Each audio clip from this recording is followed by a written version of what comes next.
মাত্র 1 কাপ ময়দা আর একটি ডিম দিয়ে বাড়ির সবার জন্য তোমরা এই সহজ হেলদি রেসিপিটি ব্রেকফাস্টে করে নিতে পারো, যেটা কিন্তু খুব কম সময় তৈরি হয়ে যায়। আর বাচ্চাদের টিফিনেও তোমরা কিন্তু এই রেসিপিটি করে দিতে পারো। তো বন্ধুরা, ভিডিওটি ভালো লাগলে চ্যানেলটি সাবস্ক্রাইব করে পাশে থাকার অনুরোধ রইল।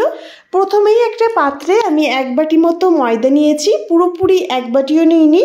তবে তোমরা এখানে ময়দার বদলে আটাও ইউজ করতে পারো বা 50-50 আটা আর ময়দা মিক্স করেও দিতে পারো। দিয়েছি সামান্য লবণ স্বাদ অনুযায়ী আর অল্প অল্প জল দিয়ে একটা ব্যাটার তৈরি করে নিচ্ছি। অবশ্যই একবারে অনেকটা জল দেওয়া যাবে না, অল্প অল্প জল দিয়েই ব্যাটারটা তৈরি করতে হবে। যেহেতু ব্যাটারের ঘনত্বটা অবশ্যই বুঝে আমরা তৈরি করব, তাই এখানে একদম নর্মাল জল আমি নিয়েছি এবং অল্প অল্প জল দিয়ে ব্যাটারটা তৈরি করছি। যেটুকু ময়দা নেওয়া হয়েছিল সেইটুকুই আমার জল লেগেছে। তবে তোমাদের আমি ঘনত্বটা দেখিয়ে দিচ্ছি যে কী রকম ঘনত্বের ময়দাটা গুলে নিতে হবে। তো দেখো, 3-4 মিনিট ধরে বেশ ভালো করে গুলে নিলাম। আর ব্যাটারটা কীরকম ঘনত্ব হয়েছে দেখো। তোমরা যদি কোনো চামচ বা আঙুল ময়দার মধ্যে ডুবিয়ে দাও, দেখতে পারবে সেই চামচটা বা আঙুলটা খুব সুন্দর এইরকম কোট হয়ে যাবে। ঠিক এই রকম ঘনত্বই করতে হবে। এর থেকে যদি পাতলা হয়ে যায় তাহলেও ভালো হবে না, আবার এর থেকে ঘন হয়ে গেলেও তখনও ভালো হবে না। আমি একটা ঢাকনি দিয়ে ঢেকে দিলাম। এদিকে ডিম নিয়ে নিচ্ছি একটা।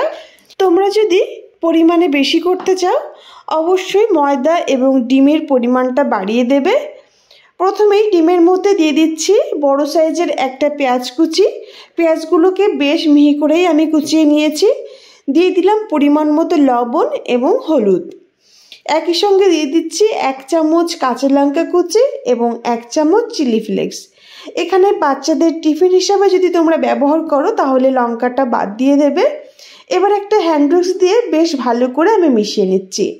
ডিমটা যত ভালো ফেটানো হবে টিফিন রেসিপিটা কিন্তু ততটাই ভালো হবে।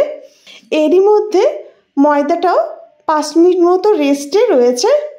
অবশ্যই ময়দাটাকে আগে গুলে তারপর ডিমটাকে ফেটিয়ে নেবে, তাহলে ময়দাটা 4-5 মিনিট রেস্টে থেকে যাবে। তো দেখো 5 মিনিট পর আমি ফিরে আসছি। রেস্টে থাকার পর ময়দাটাকে আর একটু ঘন মনে হচ্ছে। চামচের সাহায্যে আবার একবার মিশিয়ে নিলাম। এবার দিয়ে দেব ফেটিয়ে নেওয়া ডিমটা দিয়ে সব কিছুকে ভালো করে মিশিয়ে নেব। 2 মিনিট ধরে ভালো করে আমি ফেটিয়ে নিলাম একটা হ্যান্ড উইক্স দিয়ে। ভালো করে মেশাতে থাকবে। যখন দেখবে উপরে বাবলস মতো হয়ে উঠছে বুঝতে হবে ব্যাটারটা ঠিকঠাক মেশানো হয়েছে।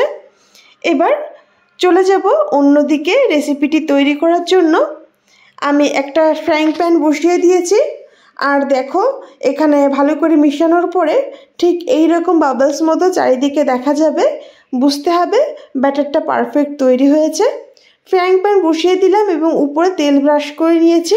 আঁচটাকে অন করে দিয়েছি এবং প্যানটা যখন হালকা গরম হবে সেই টাইমে 1 চামচ ব্যাটার নিয়ে আমি উপর দিয়ে ছড়িয়ে দিলাম আর একটা ঢাকনি দিয়ে ঢেকে দিচ্ছি 1 মিনিটের জন্য। ফ্রাইং প্যান যদি বেশি গরম থাকে তাহলে কিন্তু ব্যাটার দেওয়ার সঙ্গে সঙ্গে শুকিয়ে যাবে, এতে বানাতে অনেকটা অসুবিধা হবে। তাই হালকা গরম অবস্থায় কিন্তু ব্যাটারটা দিতে হবে। ঢাকনি তুলে নিলাম। তো দেখো উপরটা কিন্তু এরকম শুকনো হয়ে আসছে। এবার 2 সাইড থেকে এরকম ফোল্ড করে নিলাম। এভাবে রোল আকার তৈরি করে নেব। তো যে কোনো রেসিপি তৈরি করতে দেখতে সুন্দর হলে কিন্তু খাওয়ার ইচ্ছেটাও অনেকটা বেড়ে যায়। তো খুব সুন্দর একটা ব্রেকফাস্টের রেসিপি খুব সহজে তৈরি হয়ে গেল। ভীষণ নরম হয় আর মুখে দিলেই মিলিয়ে যায়। আশা করি দেখে তোমরা বুঝতে পারছো যে কতটা সফট হয়েছে। আর এটা কিন্তু সবাই বানাতে পারবে, যেহেতু এই ব্যাটারের মধ্যে ডিম দেওয়া আছে তাই সহজেই উঠে যাবে আর ওঠার কোনো ঝামেলা থাকবে না। দেখো প্রত্যেকটা কিন্তু একইভাবে আমি তৈরি করে নেব। প্রথমে তেল ব্রাশ করে আমি আরও 1 চামচ ব্যাটার নিয়ে দিয়ে দিলাম। সঙ্গে আরও 1 চামচ ব্যাটার এনে একটু বড় করে আমি তৈরি করে নিচ্ছি। ঠিক একইভাবে একটা ঢাকনি দিয়ে ঢেকে দিলাম। আর অবশ্যই খেয়াল রাখবে প্রথম ব্যাটারটা দেওয়ার সময় কিন্তু ফ্লেমটা একদম লো করে রাখবে। কিছু সময় পর ঢাকনি তুলে নিচ্ছি। উপরটা ঠিক এইরকম শুকনো হয়ে আসবে আর বুঝতে হবে যে আমাদের রেসিপিটি তৈরির দিকে। এবার আমি ফোল্ড করে একটু শেপ করে নিচ্ছি আগেরটা যেভাবে আমি তৈরি করেছি রোল আকারে। এটা কিন্তু দেখতেও যতটা ভালো লাগে খাওয়ার ইচ্ছেটাও অনেকটা বাড়িয়ে দেয়। আশা করছি তোমরা দেখে বুঝতে পারছো যে আমি কিভাবে রোল আকারটা তৈরি করলাম। আর এত ভালো খেতে হয় আর এত কম উপকরণে একবার তৈরি করলে তোমরা বুঝতে পারবে। তো দেখো খুব সুন্দরভাবে কিন্তু রেসিপিটা তৈরি হয়ে গেল। তো বন্ধুরা ভালো লাগলে আমার চ্যানেলটি সাবস্ক্রাইব করে পাশে থেকো আর কমেন্ট করে জানাতে ভুলো না যে তোমাদের কেমন লেগেছে আর কতটা নরম হয়েছে। আশা করি দেখে তোমরা বুঝতে পারছো ভীষণই সফট হয়, মুখে দিলেই মিলিয়ে যায়। যে কোনো বাচ্চা থেকে বড় সবারই ভীষণই পছন্দ হবে রেসিপিটি।